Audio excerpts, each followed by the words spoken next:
देखो, अगर मैं आज आपसे वादा करता हूं कि यार आज ना आप मुझे 1 लाख रुपए दे दो एंड आफ्टर 14 ईयर 14 साल के बाद में मैं आपको 1 करोड़ रुपए दूंगा, तो आप में से बहुत सारे लोग ऐसे होंगे जो मेरे पास डेफिनेटली 1 लाख रुपए का डिपॉजिट कर देंगे। यानी कि मेरे पास इन द सेंस कोई बैंक या तो कोई कंपनी आपका वादा करती है तो वहां पे आप डेफिनेटली पैसे इन्वेस्ट करेंगे, बहुत सारे लोग पैसे इन्वेस्ट करेंगे। तो इसी तरीके से एक कंपनी है टाटा ग्रुप की जिसका नाम है टीसीएस एंड इसका फुल फॉर्म है टाटा कंसल्टेंसी सर्विस। तो इस कंपनी के अंदर आज से 14 साल पहले जिन लोगों ने 1 लाख रुपए का इन्वेस्टमेंट किया था उनके इन्वेस्टमेंट की जो आज के टाइम पे वैल्यू है वो मोर देन 1 करोड़ है। वो किस तरीके से है वो मैं आज के इस वीडियो में आपको समझाऊंगा एंड मैं आपको ये भी बताऊंगा कि स्टॉक मार्केट में पैसा इन्वेस्ट करना कितना इंपॉर्टेंट है। तो चीजों को मैं स्टेप बाय स्टेप यहां पे स्टार्ट करता हूं। तो यहां पे आप देख सकते हैं मैंने लिखा है कि 1 लाख कैसे बन गया है 1 करोड़ रुपया। तो यहां पे दोस्तों आज से 14 साल पहले की बात है, 20 फरवरी 2009 की। उस टाइम पे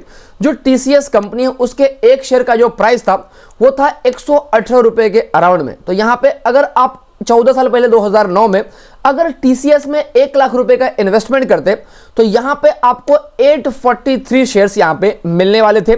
और यहां पे 2009 के अंदर जो टीसीएस कंपनी है उन्होंने बोनस शेयर का अनाउंसमेंट किया था। बोनस शेयर का मतलब क्या होता है कि भाई अगर आपके पास में 10 शेयर है तो आपको 10 शेयर बोनस में फ्री में मिलेंगे।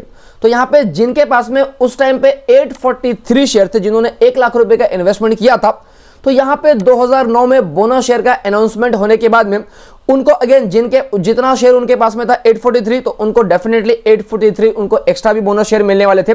तो यहां पे 2009 में उनके पास जो टोटल शेयर हो जाएंगे वो हो जाएंगे 1686 शेयर। उसके बाद यहां पे टीसीएस ने 2018 में वापस से बोनस शेयर का अनाउंसमेंट किया था।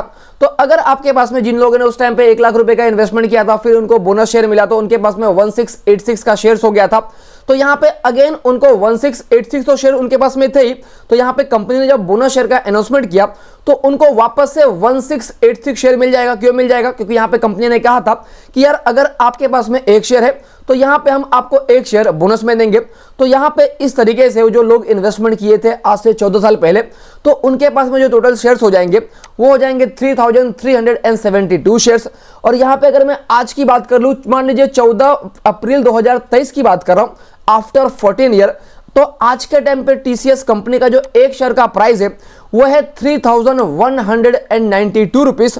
तो उसके हिसाब से अगर मैं कैलकुलेशन बिठाऊं तो देखो यहां पे आपने आज से 14 साल पहले 1 लाख रुपए का इन्वेस्टमेंट किया था, आपको 843 शेयर्स मिले थे।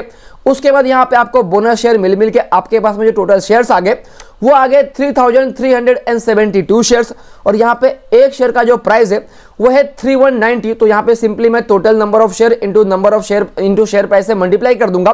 तो यहां पे आपके जो टोटल इन्वेस्टमेंट की वैल्यू होगी वो होगा 1,07,63,424 रुपीस। तो इस तरीके से आज से अगर आपने 14 साल पहले अगर टीसीएस कंपनी में 1 लाख रुपए का इन्वेस्टमेंट किया होता तो यहां पे आपके इन्वेस्टमेंट की जो वैल्यू है वो आज के टाइम पे 1 करोड़ रुपए की होती। उसके अलावा यहां पे मान लीजिए कि आज से आपने 10 साल पहले टीसीएस कंपनी में 1 लाख रुपए का इन्वेस्टमेंट किया होता तो उसकी जो वैल्यू है ना आज के टाइम पे वो तकरीबन 10 लाख होती। किस तरीके से?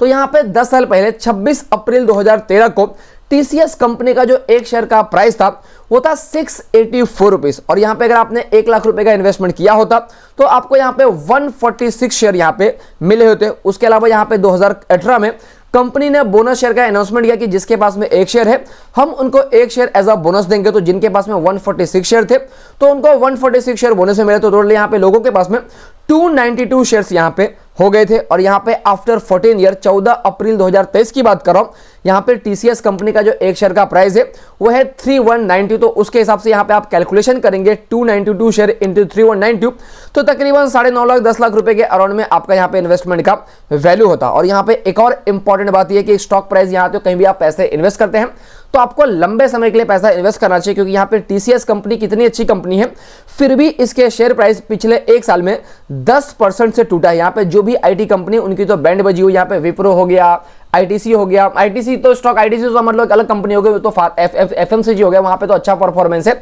लेकिन जो भी आईटी कंपनी है फॉर एग्जांपल आपका ये टीसीएस हो गया, विप्रो हो गया, इनके स्टॉक प्राइस में काफी गिरावट वगैरह देखा गया है। तो ये सब चीजों को यहाँ पे देखना होता है। तो यहाँ पे आप जनरली देख सकते हैं कि कंपनी अच्छी थी, कंपनी में लोगों ने पैसे जिन्होंने इन्वेस्ट किए होंगे उस टाइम पे उन्होंने डेफिनेटली अच्छे पैसे बनाए हैं। और यहाँ पे अगर मैं रिसेंट टीसीएस कंपनी के स्टॉक प्राइस की बात कर लूँ तो रिसेंटली अभी वो 3139 के अराउंड में स्टॉक प्राइस ट्रेड कर रहा है। जिस टाइम पे मैं वीडियो बना रहा हूँ उस टाइम का मैंने करंट प्राइस यहाँ पे लिया हुआ है। और यहाँ पे एक और इंपॉर्टेंट बात मैं आपको बता दूं कि जब भी आप स्टॉक वगैरह में पैसे इन्वेस्ट करते हैं तो कुछ बातें आपको ध्यान में रखना चाहिए। क्या रखना चाहिए? तो यार आपको सबसे पहली बात लंबे समय के लिए पैसा इन्वेस्ट करना चाहिए। कम से कम 7 साल 8 साल 10 साल के लिए पैसा इन्वेस्ट करना चाहिए, क्योंकि शॉर्ट टर्म में कोई ऐसा न्यूज आया तो कुछ भी हो गया तो उस टाइम पे स्टॉक प्राइस ऊपर नीचे होगा तो फिर आपका दिल धड़कने लगेगा कि यार मैं बेच दूं क्या अपने शेयर को। तो इसके लिए लंबे समय के लिए पैसा इन्वेस्ट करना चाहिए। उसके अलावा यहाँ पे जिस कंपनी में आप पैसा इन्वेस्ट करें उस कंपनी के बारे में प्रॉपर रिसर्च करना चाहिए, क्योंकि यहाँ पे आपका पैसा लग रहा है तो उस कंपनी का क्या फ्यूचर ग्रोथ है, उस कंपनी का क्या प्रोडक्ट है, उस कंपनी का क्या पास्ट परफॉर्मेंस है, उस कंपनी का क्या बैकग्राउंड है, हर एक चीजों के बारे में आपको जानकारी प्राप्त करना पड़ेगा। क्योंकि यहाँ पे आप किसी के ऊपर ब्लाइंडली ट्रस्ट नहीं कर सकते, अंधविश्वास नहीं कर सकते, क्योंकि यहाँ पे आपको ज्ञान देने वाले बहुत मिल जाएंगे लेकिन पैसा आपका है तो आपको सोच समझ के यहाँ पे डिसीजन लेना पड़ेगा। और यहाँ पे अगर आपको ज्यादा रिसर्च वगैरह नहीं करना है तो आप डेफिनेटली म्यूचुअल फंड वगैरह में भी पैसा इन्वेस्ट कर सकते हैं। कोई भी अच्छा म्यूचुअल फंड चूज कर सकते हैं। मैंने भी वीडियो बनाया हुआ है जिसका मैं आपको ऊपर आई बटन में या तो नीचे डिस्क्रिप्शन में लिंक दे दूंगा। वहां पे होता यह है कि जो भी म्यूचुअल फंड मैनेजर होते हैं वो एक एक्सपर्ट होते हैं, तो वो आपके बिहाफ पे रिसर्च वगैरह करते हैं, तो आप उनके ऊपर भरोसा करके उस म्यूचुअल फंड के अंदर पैसे इन्वेस्ट कर सकते हैं। बाकी मैं वीडियो डिस्क्रिप्शन में लिंक यहाँ पे दे दूंगा। उसके अलावा यहाँ पे एक और इंपॉर्टेंट बात यह है कि आपको पैसे तो यार आपका जो भी पैसा है ना आपको वहां पे कुछ पैसे इन्वेस्ट तो करना ही चाहिए। क्यों पैसे इन्वेस्ट करना चाहिए? क्योंकि यहाँ पे जो इन्फ्लेशन है जिसको आप महंगाई कहते हैं वो महंगाई मतलब हर साल मान लो इन्फ्लेशन 8% है तो आपके पास में जो भी पैसा है ना उसकी वैल्यू हर साल कम होती जाएगी। फॉर एग्जांपल मान लीजिए कि आपके पास में 1 लाख रुपए है और यहाँ पे जो इन्फ्लेशन जो महंगाई है वो हर साल 8% से बढ़ता है, तो यहाँ पे आपका 1 लाख रुपए का जो वैल्यू है ना वो हर साल 8,000 रुपीज से कम होगा। और आफ्टर 8 ईयर आपका जो 1 लाख रुपए का वैल्यू है उसकी जो वैल्यू है आफ्टर 8 ईयर वो सिर्फ 51,322 रुपीज ही रह जाएंगे। तो इसके लिए आपको आपके पैसे को इन्वेस्ट करना चाहिए ताकि आप इन्फ्लेशन को बीट कर सके और अच्छा रिटर्न्स वगैरह जनरेट कर सके। और यहाँ पे इन्वेस्टमेंट करने के लिए आपके पास में डिफरेंट ऑप्शन है। फॉर एग्जांपल आप चाहे तो डायरेक्टली स्टॉक मार्केट इक्विटी में पैसा इन्वेस्ट कर सकते हैं, जहां पे रिस्क ज्यादा होता है, आपको थोड़ा दिमाग लगाना पड़ता है, रिसर्च करना पड़ता है। उसके बाद यहाँ पे आता है म्यूचुअल फंड की, अगर आपको थोड़ा उससे कम रिस्क लेना है, थोड़ा कम रिसर्च करना है तो यहाँ पे आप म्यूचुअल फंड में भी पैसे इन्वेस्ट कर सकते हैं। उसके बाद यहाँ पे आता है fix deposit, recurring deposit, public provident fund, employ provident fund, national pension system. तो यहाँ पे जो भी आपकी रिस्क कैपेसिटी है उसके हिसाब से यहाँ पे आप पैसे इन्वेस्ट कर सकते हैं, लेकिन आपको आपके कुछ पैसे इन्वेस्ट करना चाहिए इन्फ्लेशन को बीट करने के लिए। तो यही थी एक छोटी सी वीडियो। अगर आपको वीडियो काम की लगी तो वीडियो को जरूर लाइक करना, चैनल को सब्सक्राइब करना और जिनको भी इस वीडियो की जरूरत है उनके साथ में जरूर शेयर करना। जय हिंद दोस्तों।